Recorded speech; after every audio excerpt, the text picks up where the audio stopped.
Me again. So I have posted like twice as much as I thought I would so far, but something happened to me this morning with my boys that I thought was kind of noteworthy. And I guess that I'm looking maybe for advice, but also I'm just using this as an outlet because I got very, very frustrated this morning. Um, Particularly at Brandon, my oldest son. I have pretty much done his last two projects at school for him, for the most part. And I have done those because I do not want to have the teacher call on him and say, Brandon, it's your turn to give his presentation. And he's like, well, I didn't do it.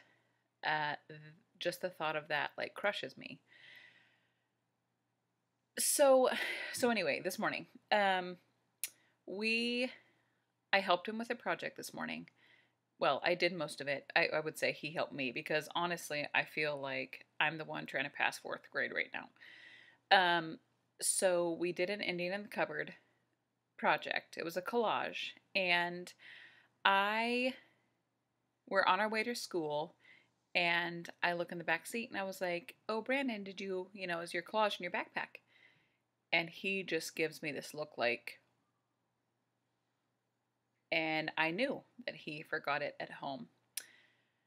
I thought that I was going to have like a Hulk moment and rip the steering wheel just straight out of the steering column in my car because I was like raging inside because it just builds and builds and builds that I feel like I do everything around this house.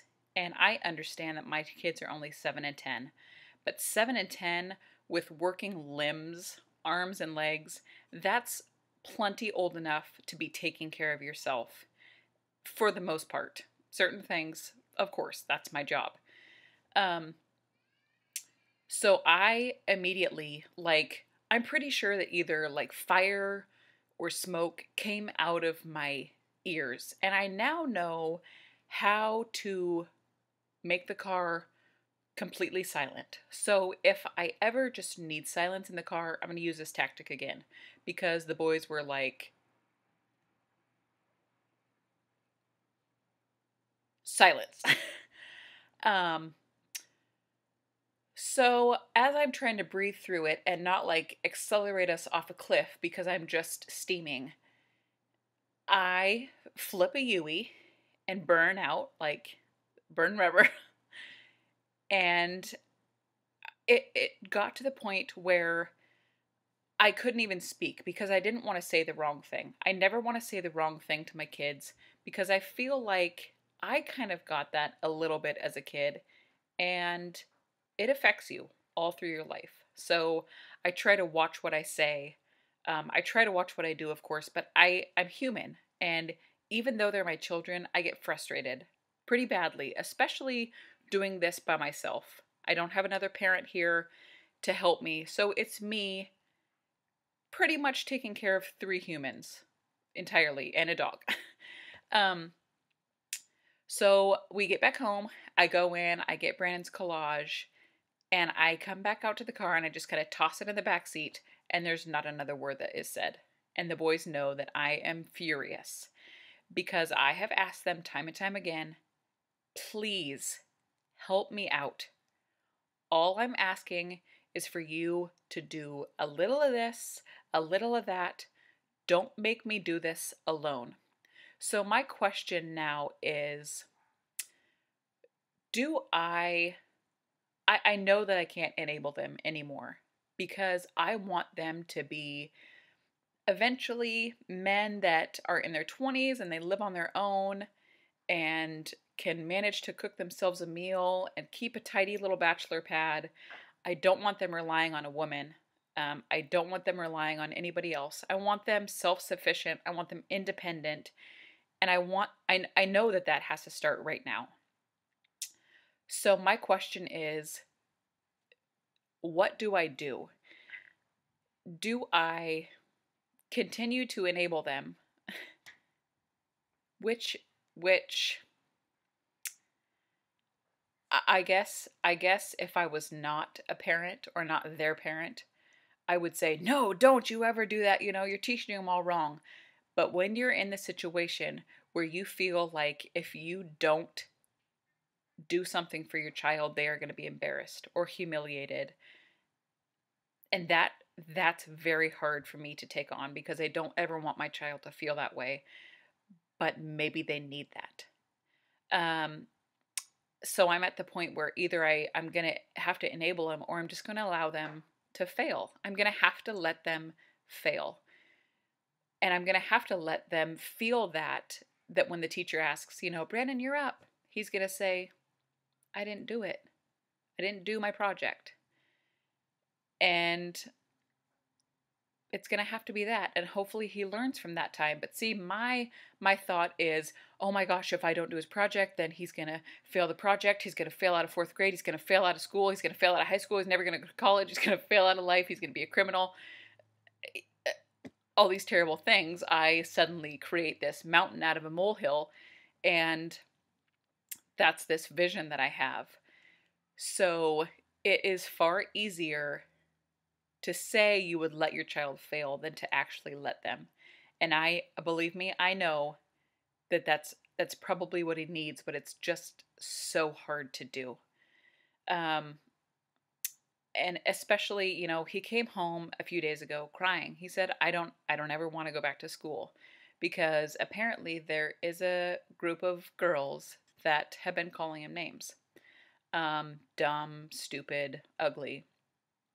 And I tried to explain to him, Brandon, when you're in 4th grade, if a girl calls you ugly and stupid, it probably means she has a crush on you. That's just, I don't know, we're weird like that. It's how life kind of works. But it really destroyed him to be called names. And I tried to tell him, sometimes people are going to think a certain way of you if you don't show them something different. So if you are not doing your work, if you're not focusing when you need to be focusing, if you're doing something that the other students aren't doing, you're giving the people the impression that you don't know how to do it, or that you're dumb, or you just don't know the work. So I told him, you have to, in order for people to know the truth about you, you have to show them the truth. You have to show them that you're smart, that you're confident, that you're all of these things, that you believe in yourself, and then they will have nothing else to go on but what you're showing them, which is that you're smart and that you're confident and that you believe in yourself. And, I try to tell him that I believe in him, that he is smart, that he is the best looking kid. But that's coming from his mom, which, later on in life that might be a big deal. But right now he's in 4th grade and he's looking for his peers to think highly of him. And so I try to tell him, if you want them to think highly of you, you need to think highly of yourself and act highly, and the rest will fall into place. So he's kind of struggling with that right now. So I don't know. I feel like if I don't allow him to fail right now, it's just going to keep building and building, and enabling him is not something that I want to do. And I guess I just don't know how to not do that. I talked to the boys today and I said that there's got to be a change in this house because I cannot do this by myself anymore. I just can't. I feel like I'm to a point where I start to get so frustrated that I shut down, that I come in and there's just, Brandon is the kind of boy that if you just let him be, he will sit amongst like his dirty tissues, and it's nasty. But he doesn't seem to see them. And honestly, it's the same way that his dad was. And I don't want I want Brandon to be aware and to recognize that when something needs to be picked up, pick it up. Because if you don't, that means your mom, this girl, has to. And she shouldn't always have to when you're 10 years old. Going into fifth grade. I mean, there's some things that you should be able to do on your own. And so we're to the point now where I told them, if you want to take lunch to school, you make your lunch. That's not my job anymore.